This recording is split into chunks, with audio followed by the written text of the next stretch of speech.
இந்த பக்தி தொழில் இது ரெண்டுக்கும் ஒரு கதை ஒன்று இருக்குங்க. இந்த கதை சொன்னால் உங்களுக்கு மீதி விஷயங்கள் தானே உங்களுக்கு புரிஞ்சிடும். அதிகமாக நாராயணா நாராயணான்னு சொல்லிக்கிட்டே இருக்கவர் யார் அப்படின்னு பார்த்தீங்கன்னா நாரதர்.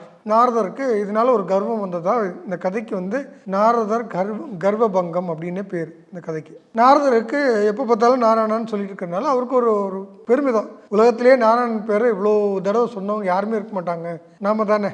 சரி, அதை போய் ஒரு தடவை நாராயணன்ட்டே கன்ஃபார்ம் பண்ணிவிடுவோன்னு சொல்லி நாராயணன்ட்ட போகிறாரு.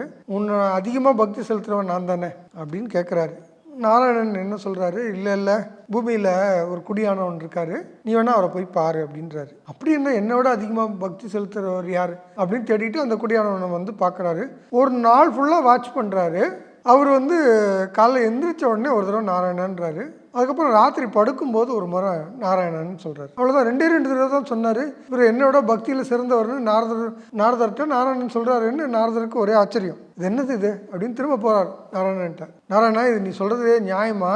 அவர் ரெண்டு முறை தான் சொல்கிறாரு என் பேரை, ஆனால் நான் நாள் ஃபுல்லாக உன் பேர் சொல்லிக்கிட்டே இருக்கேன், என்னை விட அவர் எப்படி சிறந்த பக்திமான் அப்படின்னு சொல்கிற அப்படின்னு சொல்லி கேட்குறாரு. அப்போது நாரதர் சொல்கிறாரு, நாரதர்கிட்ட நாராயணன் சொல்கிறாரு, ஒரு சொம்பு கொடுத்து அது ஃபுல்லாக தழும்ப எண்ணெய் கொடுத்து இந்த மலையை ஒரு தடவை சுற்றிட்டு வா, இதுலேருந்து ஒரு சொட்டு எண்ணெய் கீழே விழுந்துடக்கூடாது அப்படின்னு சொல்லி ஒரு உத்தரவு கொடுக்குறாரு. நாரதர் நாராயணன் சொன்னால் என்ன சொன்னாலும் கேட்குற ஒரு டைப் தான். பக்தியில் ஒன்றும் அவர் சாதாரண ஆளே கிடையாது, அதுதான் உண்மை.